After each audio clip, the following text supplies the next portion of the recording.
Je remercie Dieu pour sa grâce. Amen. Voilà, pour ce qu'il a fait dans ma vie et pour ce qu'il a fait aussi dans vos vies. Amen. Voilà, vous savez que chaque fois que je viens devant le peuple de Dieu, j'ai l'habitude de sortir toutes ces phrases afin que voilà, le nom de Dieu soit glorifié. Voilà. Donc ne regardez pas ma petite personne ou ma grosse personne, vu mes kilos.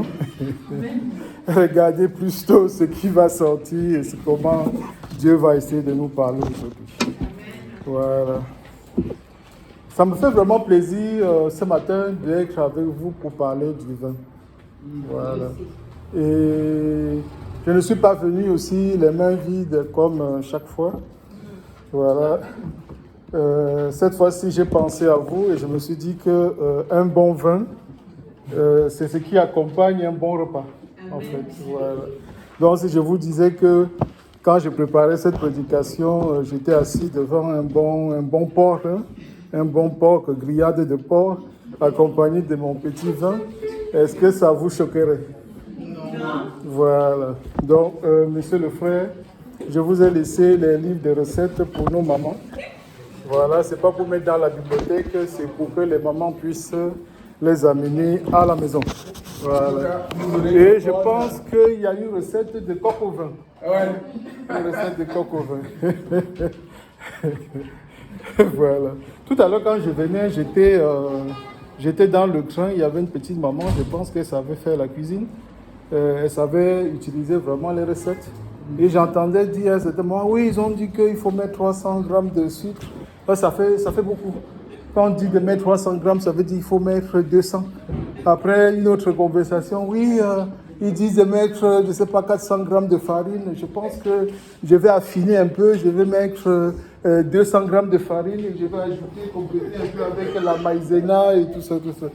J'ai dit, ouais. Dieu fait bien les choses. Voilà. Quand il faudra faire le coq au vin, ne faites pas du coq au vin, à la bière. Il ne faut pas remplacer le vin par la bière. En disant que les chrétiens ne doivent pas boire du vin. Voilà. Bon, aujourd'hui, je suis allé pour vous raconter une grande histoire. Voilà. Comme d'habitude, j'ai beaucoup d'histoires gospel. Mais pour pouvoir raconter ces histoires, j'ai envie de vous poser quelques questions pour prendre la température. Ça me permettra un peu de personnaliser mon histoire afin que chacun puisse trouver un peu sa part.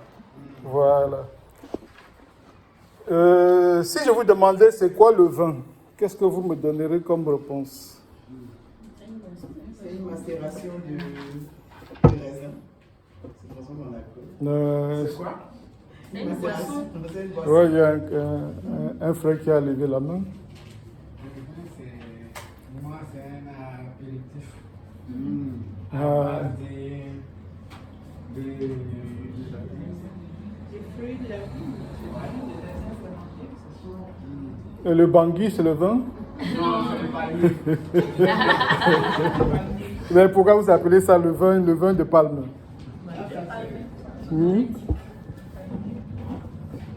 Ouais, on va développer, ouais. Quand il est écrit que Jésus a changé l'eau en vin, c'est ce qu'on a vu tout à l'heure là. On a lu tout à l'heure. Jésus a changé l'eau en vin. C'était le vin rouge ou c'était le vin blanc?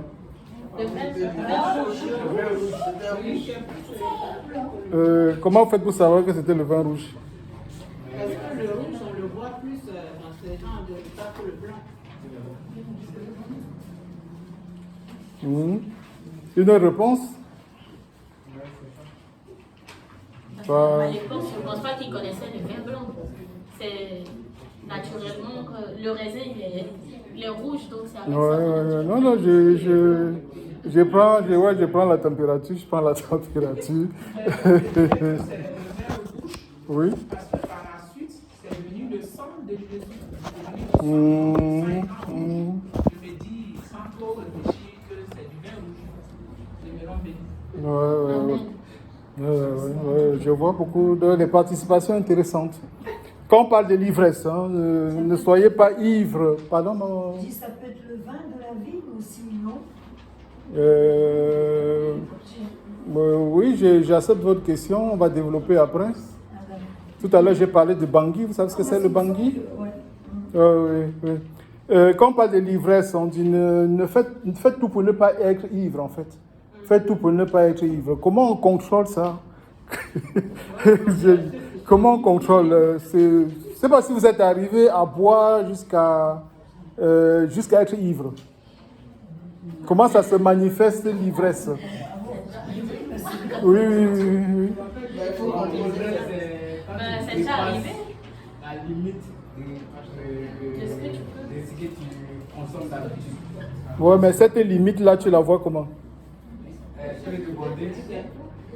C'est quand tu as débordé que tu sais que tu as débordé. Tu buvais peut-être 4 bières ou bien 5 et que tu es arrivé dans 10, 12, c'est normal que tu sois ivre après. Ah bon? Ouais. Et comment on fait pour savoir que tu es ivre?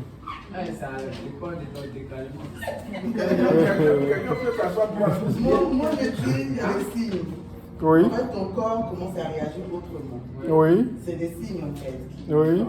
En général, tu le sais tout de suite. Enfin, on le sait, mais on fait Oui. Ok. Alléluia. Mais comment faire pour éviter d'être ivre? Il faut. Soit tu arrêtes de boire, soit tu t'arrêtes, tu te limites à quelques verres. Soit modéré ou soit tu te limites à ta dose normale. Ouais. Comment on fait pour savoir sa dose? Ça change selon les vins ou c'est toujours pareil? La boisson que tu Oui. as devant toi. Et comment on calcule ça? Comment... Il y a le vin que tu n'as pas l'habitude de boire le vin aussi.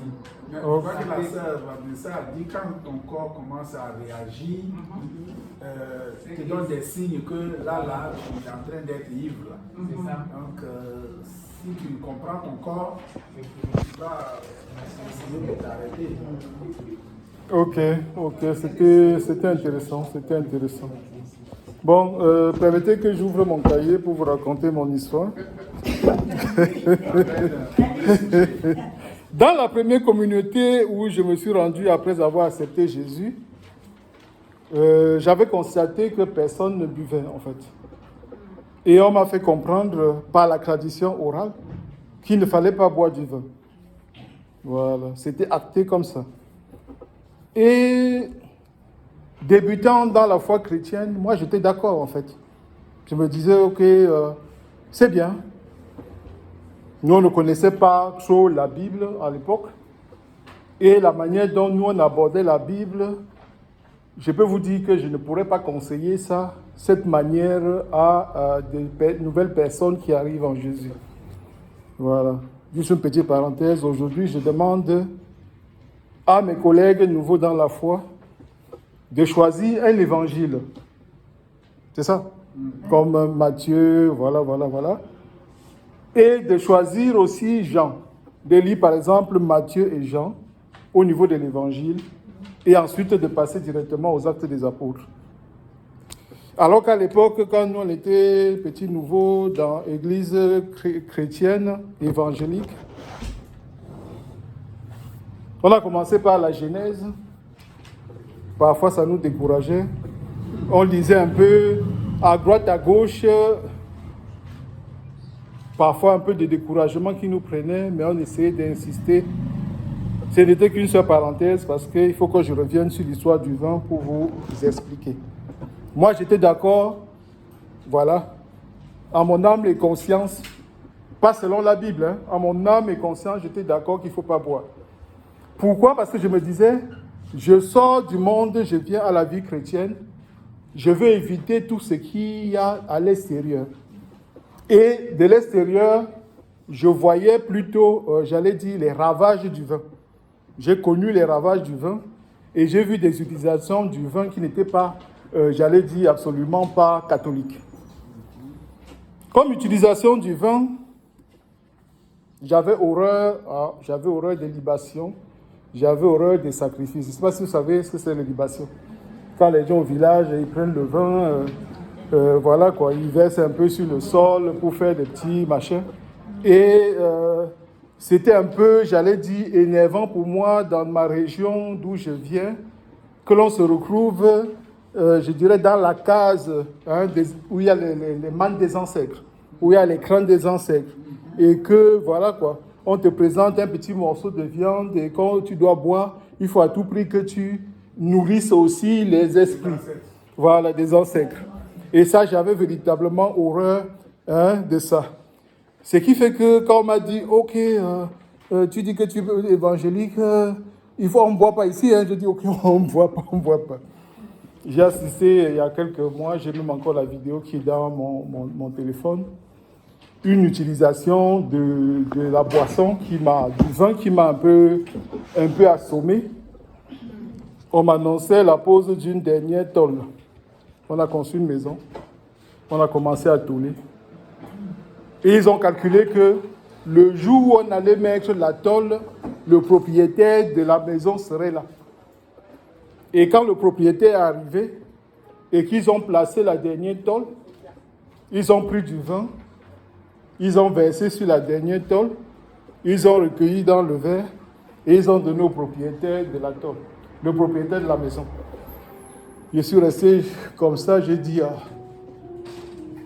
on a de ces utilisations du vin. Et moi, je voyais comment le vin un peu se versait à côté, loin de la coupe qu'on plaçait. Et celui qui, j'allais dire officier, mais c'est le responsable du chantier, disait non, c'est pas grave.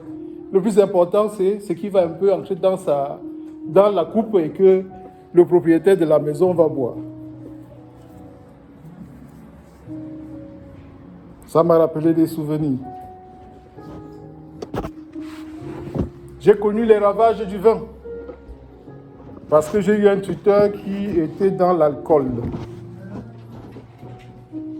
Et c'était vraiment pas agréable. C'est vrai que je le voyais uniquement les week-ends. Mais l'alcool l'a amené au niveau de la cirrhose de foie. Et c'est ça qui l'a achevé. Mais tout ce qu'on racontait au niveau de l'alcoolisme je n'ai pas beaucoup vu ça sur lui parce qu'on dit que lorsque tu es alcoolique, tu perds la raison. C'est ça? Tu perds le contrôle. Tu perds tes sens. Tu dépenses beaucoup parce qu'il faut boire. Tu te retrouves dans une prison, en fait. Parce qu'à certains moments, tu luttes pour sortir de l'alcool, mais l'alcool te tient et tu ne peux pas sortir de là aussi facilement. L'alcool, quand tu le bois, à certains moments, tu parles beaucoup, tu n'as plus de frein, tu n'as plus de frein de bouche en quelque sorte. Mais je n'ai pas vu mon oncle dans ces histoires. Mon oncle était quelqu'un de très calme, de très posé. Mais il revenait toujours tard parce qu'il ne buvait jamais dans la maison. Il buvait toujours à l'extérieur et il avait son ami de boisson. Voilà. Donc vous comprenez pourquoi quand on m'a dit on ne boit pas, j'étais directement d'accord, je disais ok, je ne vais pas boire. L'histoire de la prison, elle est très très grave parce que à un certain moment, l'ami de boisson de mon oncle, de mon tuteur est mort, mais il a toujours continué à boire. Et il savait très bien que son ami de boisson est mort à cause de la boisson. Mais étant tenaillé dans cette prison, il continue à boire. Il n'a jamais touché à sa femme. Quand je dis battre la femme, parce que souvent les alcooliques font des choses insensées. Que même les films ne sauraient imaginer cela en fait. Le vin ne l'a jamais fait sortir. Il a toujours été gentil avec moi. Et ce n'est pas le seul exemple que l'on pourrait donner. Je donne l'exemple parce que moi personnellement, je l'ai vécu. J'ai vu comment la famille sombrait. Il y a eu aussi des moments où, et je pense que c'était une seule fois de ma vie, je rentre un week-end et je vois mon tuteur avec des bleus sur la figure, avec des cicatrices sur la figure. Et sa femme me dit, il est tombé dans le caniveau.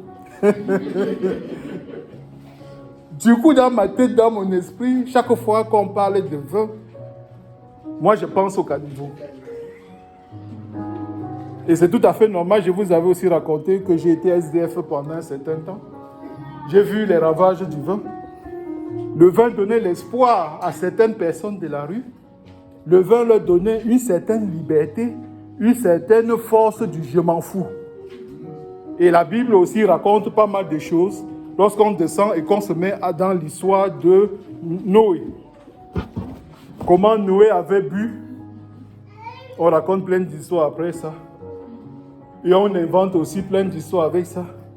Certains sont allés dire, les filles sont faites comme ça. Il y a plein de versions, le frère. Jusqu'à ce qu'on est arrivé jusqu'à la malédiction des chiens. Que le peuple noir est maudit. Parce que ça a commencé à cause de l'alcool de Noé. Voilà. J'ai compris que le vin, ça fait perdre la dignité en fait. Le vin, quand tu commences à le boire, tu entres dans cette prison. Une prison où pour t'éloigner, pour t'échapper de là, c'est compliqué. Le vin fait régresser. Le vin te donne une apparence. Et plus tu continues à entrer dans le vin, tu commences même à puer le vin. Vous allez me dire comment ça se passe. Que tu restes à côté de quelqu'un qui a un parfum de vin. C'est grave. Si on s'arrête juste à ce petit niveau, on va se poser des questions.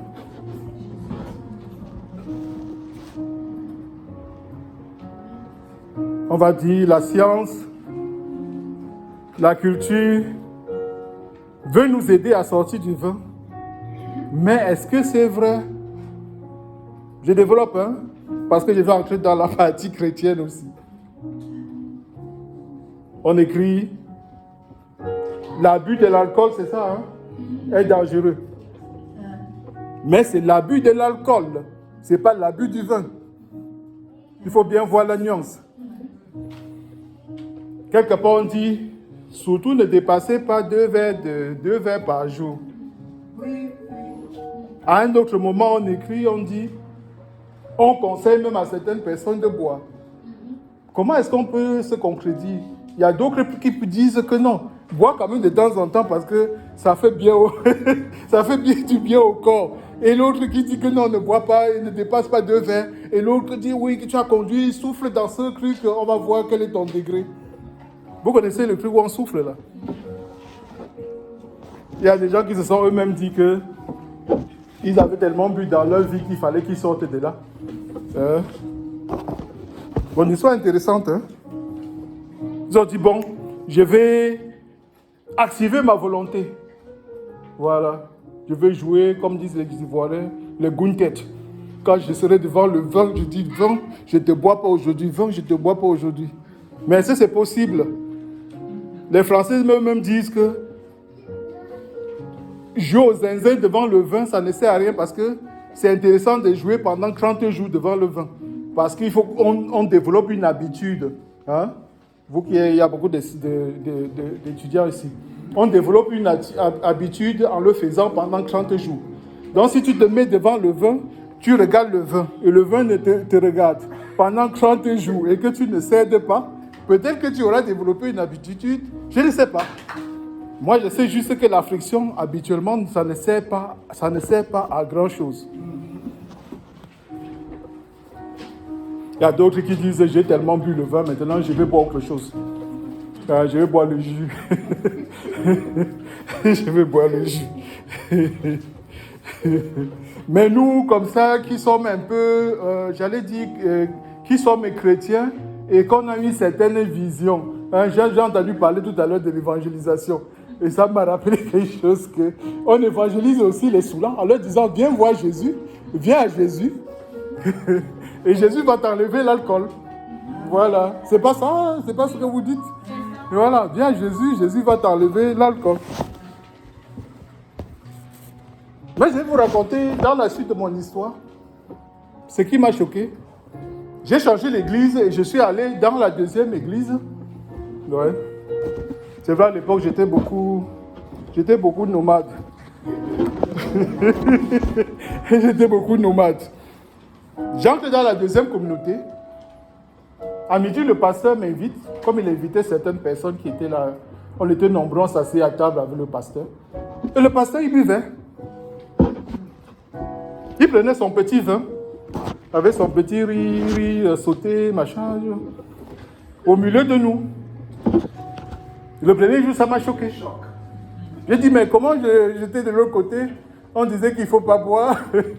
J'arrive ici, le pasteur qui connaît très bien la Bible, qui est doctorant en théologie, à Vaux-sur-Seine. Lui, il boit. Qu'est-ce que ça veut dire, ça? Hein? Je ne comprends pas. Trop d'interrogations.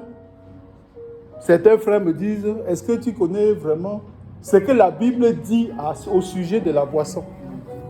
Je connaissais parce que la Bible disait au sujet de la boisson. Puis de l'autre côté, j'avais déjà accepté qu'il ne faut pas boire.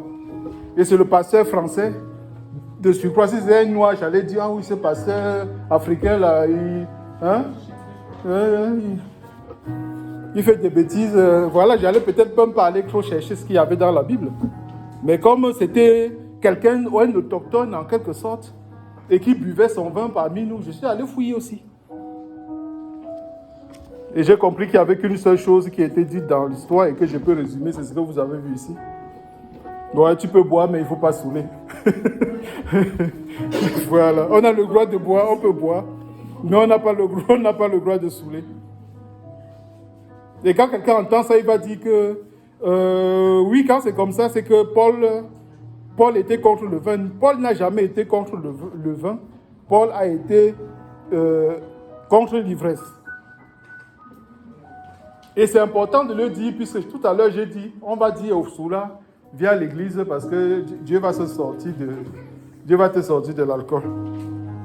Mais il faut savoir que le message que Paul adressait dans la lettre qu'on vient de lire, c'était aux chrétiens.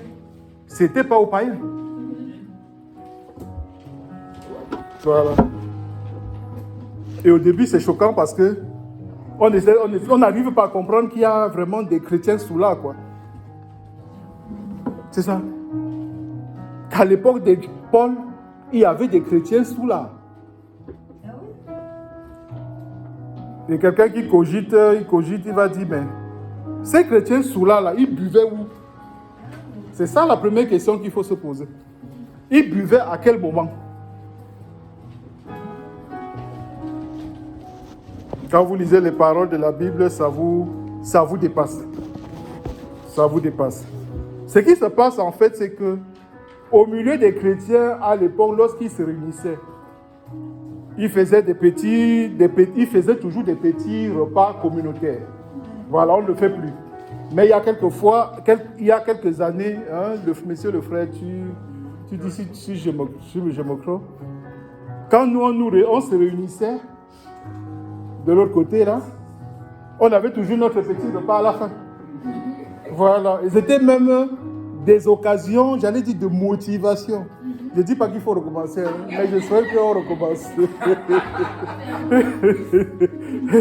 C'était voilà, des moments de motivation. Lorsqu'on venait, on faisait notre culte. À la fin du culte, on graissait la table. Ceux qui avaient apporté un peu, la maman de maison aussi, on servait les trucs, on mangeait. Voilà, souvent agrémenté de petits vins. Mais on ne dépassait pas la dose. Voilà. Donc c'est comme ça que les chrétiens faisaient à l'époque, au temps de Paul. On se réunissait pour les repas communautaires et on partageait un repas. C'est ce qu'on appelait l'agapé. Voilà, c'est le mot que les gens aiment trop. Hein? Agape ou agapé, je ne sais pas. Agape, ça signifie fête de l'amour. Et c'est pendant ces repas communautaires qu'on faisait la Sainte Seine. Comme j'ai dit, on faisait la Sainte Seine à ce moment-là. Et vous savez ce qu'il y avait dans la Sainte Seine? Il y avait la représentation du corps du Christ, qui est le pain, et il y avait la représentation du sang du Christ, qui était le vin.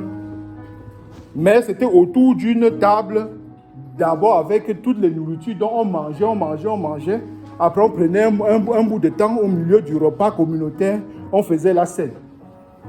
Voilà, c'est marqué dans la Bible, hein. Je n'invente rien. Aujourd'hui, les choses ont changé. Quand on dit Sainte Seine, on vient déposer un truc, il n'y a pas de repas, il n'y a rien.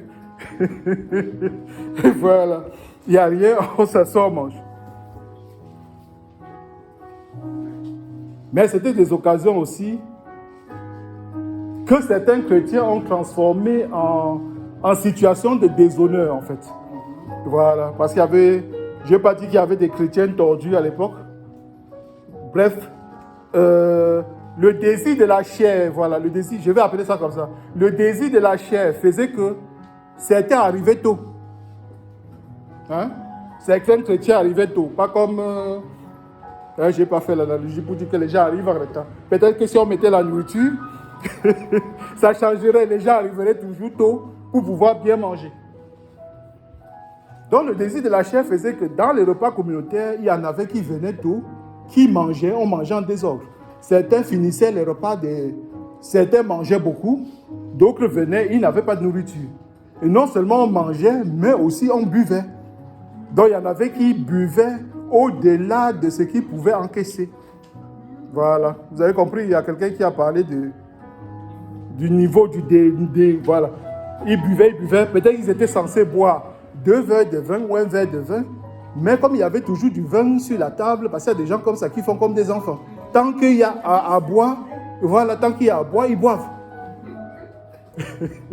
On arrive au bar, on achète un casier, on commence par un, et après finalement on a terminé le casier. Un exemple, voilà, que j'ai vu quand je suis descendu au bled. Il y en avait qui venaient, ils mangeaient la nourriture des autres. On peut dire ça comme ça, mais il n'y a pas leur nom décidé.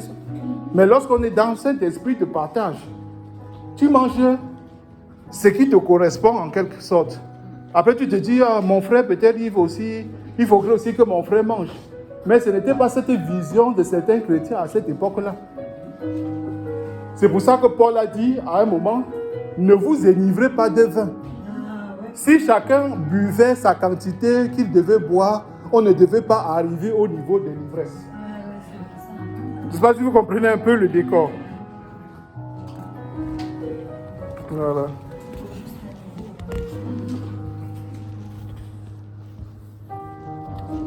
Mais j'aime bien les gens qui sont ponctuels, même quand il n'y a pas de vin, quand il n'y a pas de nourriture. C'est bien. C'est bien. Parce que vous avez rendez-vous avec Dieu. Donc soyez là à l'heure, en fait. C'est pas un reproche, hein.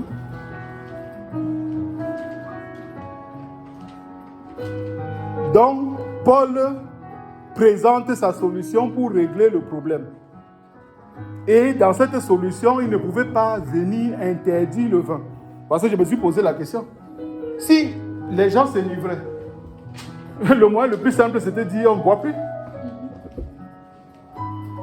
Mais dans ces circonstances où il y avait la scène, on ne pouvait pas dire on ne boit pas. Parce que la scène, elle est faite avec quoi? Ouais. C'était le vin. Ouais. Le vin provenant du raisin, hein, pas le vin du bangui et tout le reste. Quoi. Et j'ai réfléchi sur cette partie de mon histoire, c'était assez intéressant. Beaucoup de choses venaient là. Dans mon esprit, ça divaguait un peu. J'ai dit, ouais, pourquoi arriver maintenant dans nos églises? On est arrivé jusqu'à remplacer le vin, le frère. Hein? Tu es au milieu de tes frères, pasteurs, tu vois ce qui se passe. On a remplacé le vin par le jus de raisin. Mon histoire, moi je ris même de ma propre histoire, quoi. On a remplacé le vin. Jésus avait dit, vous devez prendre le vin. Mais nous sommes restés derrière parce qu'on se dit qu'il ne faut pas qu'on nourrisse les soulards. On a remplacé le vin par le jus de raisin. Et de toutes les églises où je suis passé, j'ai constaté une seule chose. C'est un peu comme si les pasteurs, dans leur réunion, ils se donnent un peu les marques de jus de raisin qu'il faut prendre. Tu as bien compris ce que je veux dire. C'est le même jus de raisin que tous y prennent. Hein? Je suis allé à droite, là j'ai regardé, c'était la même chose. Je suis allé à gauche, j'ai fait comme si j'allais faire pipi, je passe par la sacristie pour voir comment on fait le vin. C'était le même vin. Et la question qui vient, c'est ça. Jésus a défini une certaine alliance à partir de ce pain-là et à partir du vin. On veut que ce soit cette alliance qui vienne dans nos vies, transformer nos vies, nous amener dans une nouvelle, j'allais dire orientation de vie, dans un nouveau remplissage de vie. Mais on s'attend à ce que le pain avec le jus de raisin vienne faire ce que le vin avec le jus de raisin, que le vin et le pain, voilà, je mélange tellement, je suis dépassé, quoi. Le pain et le vin, c'est censé faire quelque chose. On le boit à la mémoire de Jésus. Maintenant, lorsqu'on boit le pain, on mange le pain et on boit le jus de raisin, c'est à la mémoire de qui?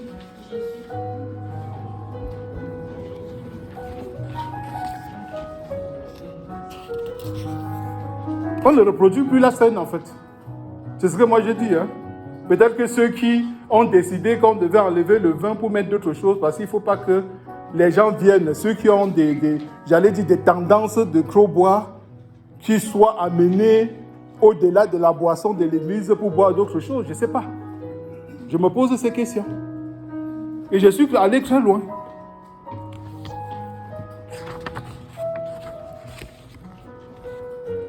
Le mot vin, au fur et à mesure que vous regardez dans les Bibles et les chroniques, le mot vin est en train d'être effacé. Ça fait doucement des années que je vois. Peut-être 5 ans, 6 ans. Le vin est en train d'être effacé et le mot qui vient pour remplacer, c'est le fruit de la vigne. Voilà. Peut-être dans 10 ans, l'histoire de vin n'existerait plus. On parlerait maintenant du fruit de la vigne. Parce qu'il y a la Bible en train de changer, comme j'avais déjà prêché une fois.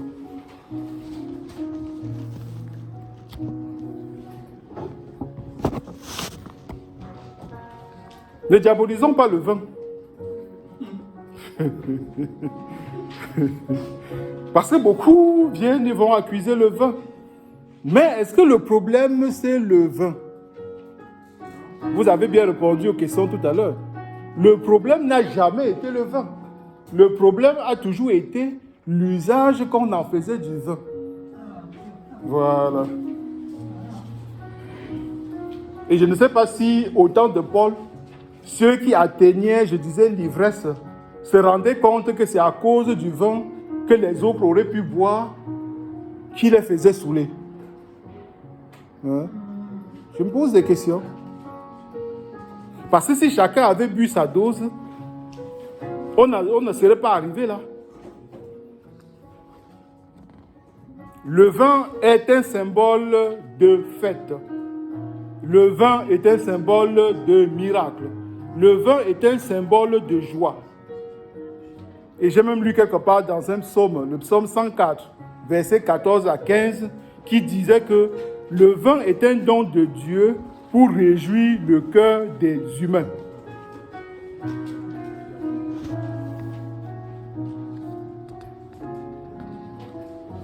Voilà. Paul donne une solution en ce qui concerne l'ivresse. Il demande aux gens, aux chrétiens, de mener une vie remplie du Saint-Esprit. Et ça, c'est très important. Parce qu'à chaque fois qu'il y a eu des débats dans l'Église sur des sujets, je ne sais pas, des sujets de dîmes, des sujets de baptême, des sujets, j'ai toujours dit, focalisez-vous sur votre relation avec le Seigneur.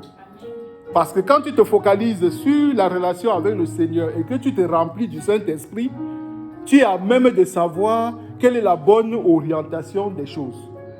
Voilà. On me dit, non, c'est un peu bizarre. Chercher à être rempli du Saint-Esprit, chercher le Seigneur, tout ça, c'est...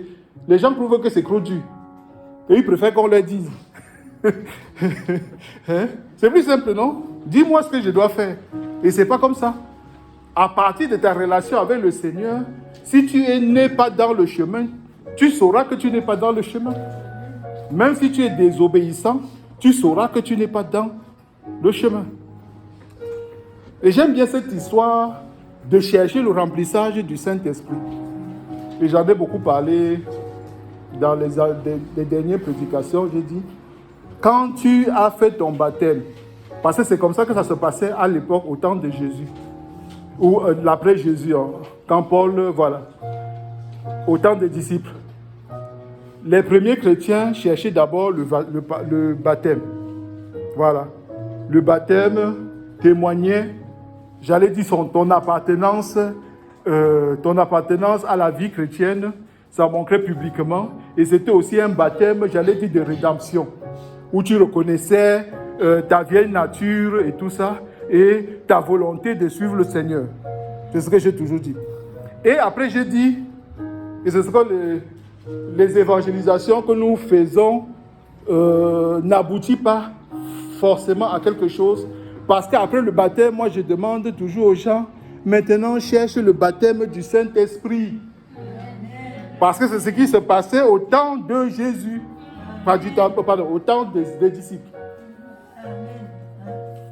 On fait le baptême, on reste, c'est peut-être 10 ans qu'un jour on se dit, ah oui, peut-être que le baptême du Saint-Esprit, là, il faut qu'on le fasse. Personne ne le dit. Et lorsqu'on rencontrait des gens qui avaient eu le baptême du Saint-Esprit sans le baptême, on leur donnait le baptême d'eau, quoi. Et c'était tout à fait logique. Parce que le baptême du Saint-Esprit, c'est Dieu lui-même, en fait. C'est Dieu lui-même qui t'a agréé. Alors que le baptême d'eau, c'est toi-même qui décides d'aller dans cette dimension, en fait, de rédemption. Et j'aime bien ceux qui bossent avec le Saint-Esprit. J'aime bien ceux qui recherchent le Saint-Esprit à cause du fruit de l'Esprit, en fait. Et dans ce fruit de l'Esprit, il y a la tempérance. Il y a pas mal de choses, tu vois. Il y a la tempérance, par exemple. Il y a la modération. Ça te permet, quand tu es devant l'alcool, de comprendre que non, c'est pas ça. L'alcool ne doit pas être un maître. C'est pas l'alcool qui doit dominer ta vie. Voilà. Tu dois utiliser le vin pour ce qu'il est, c'est-à-dire le don, pour te réjouir, en fait. Parce que le vin apporte la joie. Lorsqu'on entre dans cette dimension de l'esprit, pour ceux qui l'ont déjà expérimenté, on a la clarté. Hein? On a cette clarté. On a cette puissance. Parce que le baptême du Saint-Esprit, la véritable fonction, c'est de te donner la puissance de témoigner, en fait. On l'a vu, hein, lorsque les disciples sont arrivés à la Pentecôte, ce qui s'est passé. Le Saint-Esprit a permis que les gens puissent, que les disciples puissent sortir et évangéliser à l'extérieur sans avoir aucune peur. Parce que ce que l'Esprit est capable de faire dans un corps humain, tant que tu ne l'as pas expérimenté, c'est vrai, on te dira énormément de choses, mais il faut l'expérimenter pour voir. Voilà. Je pourrais dire à mon frère que l'Esprit peut t'amener dans des pensées que tu n'avais jamais. Je pense des pensées d'évolution, hein, pas des pensées de régression. Parce que des pensées de régression, par d'autres esprits, hein, même si c'est les impositions de main, faites attention. Ça peut, voilà. C'est de la source qui, la personne qui impose les mains est capable de te déposer les informations de sa source. Et ce n'est pas forcément, c'est pas forcément l'Esprit de Dieu. Mais c'est que l'Esprit de Dieu dont Paul parle peut t'amener à une certaine clarté, à une certaine maîtrise, à une certaine empathie, à un feu intérieur qui va brûler en toi. Mais souvent, lorsque cela se manifeste, j'allais dire par un feu intérieur, cela se manifeste par de l'ivresse. Donc lorsqu'on voit quelqu'un ivre, parfois c'est comme quelqu'un qui est animé par le Saint-Esprit. Voilà. Je ne dis pas que chaque fois que tu es dans un état d'ivresse, c'est que le Saint-Esprit. Hein. On a vu que l'alcool fait ça. Et lorsque j'étais encore nouveau dans la foi, l'un de mes premiers songes, j'ai vu des gens vraiment ivres. Mais ils étaient ivres à cause des rituels de l'autre côté. Il y a énormément de choses à dire. Mais j'ai envie de tendre vers la fin. En ouvrant des brèches pour vous. Une parole que je retiens toujours sur Cana, et je voudrais que vous gardiez ça dans le cœur. Il est dit, tu as gardé le bon vin pour la fin. C'est cette partie. Chaque fois que je lis cette phrase, c'est vrai que j'éclate. Mais, et vous savez, dans le dernier scénario, l'évangile qu'on a lu, le maître de cérémonie qui dit à Jésus, tu as gardé le bon vin pour la fin. Mais qui fait ça, en fait? Hein? Je vois des jeunes ici, là. Si on discutait un peu dans le quartier, les jeunes du quartier, wesh, qui fait ça, quoi? Qui fait ça? Il a gardé le meilleur pour la fin, quoi. Hein? On ne comprend pas, c'est incroyable, quoi. Les gens n'ont pas compris qu'avec Jésus, le meilleur vient à ceux qui attendent, en fait. C'est ça. Le bon vin, c'est le vin de l'esprit. C'est Jésus lui-même qui voudrait qu'on le rencontre à travers ce vin-là. Voilà. Qui est le vin de la joie. Le vin de la communion fraternelle.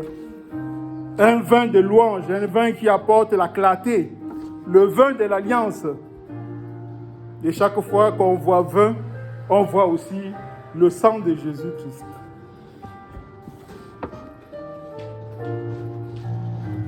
Tu as gardé le bon vin pour la fin. Merci Seigneur pour cette prédication sur le vin.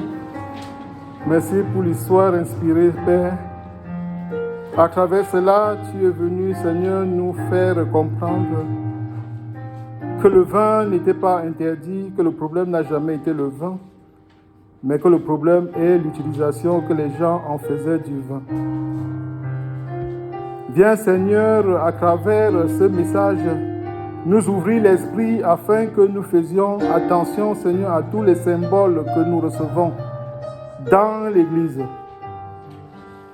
Tous les messages d'endoctrinement ou tous les messages qui voudraient nous éloigner de la vraie vérité biblique.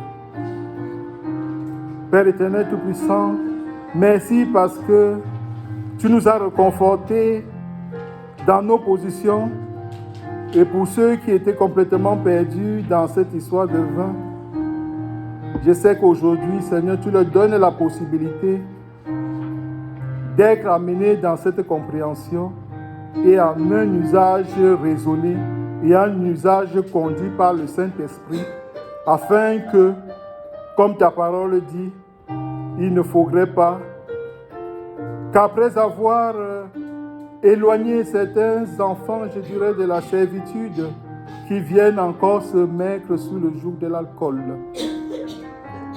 Tu as dit que quel que soit ce que nous allons manger, quel que soit ce que nous allons boire, que nous puissions, Seigneur, faire cela avec action de grâce. Permets, Seigneur, que nous puissions aussi gérer tout ce qui entre dans nos ventres, que nous puissions connaître, Seigneur, nos limites. Permets, Seigneur, que tous les jours de nos vies, nous soyons assujettis à ton Saint-Esprit, que nous puissions être toujours dans ta recherche, parce que nous espérons de tout cœur qu'un jour nous serons ensemble pour fêter tout cela. Au nom de Jésus-Christ, j'ai prié. Amen. Amen.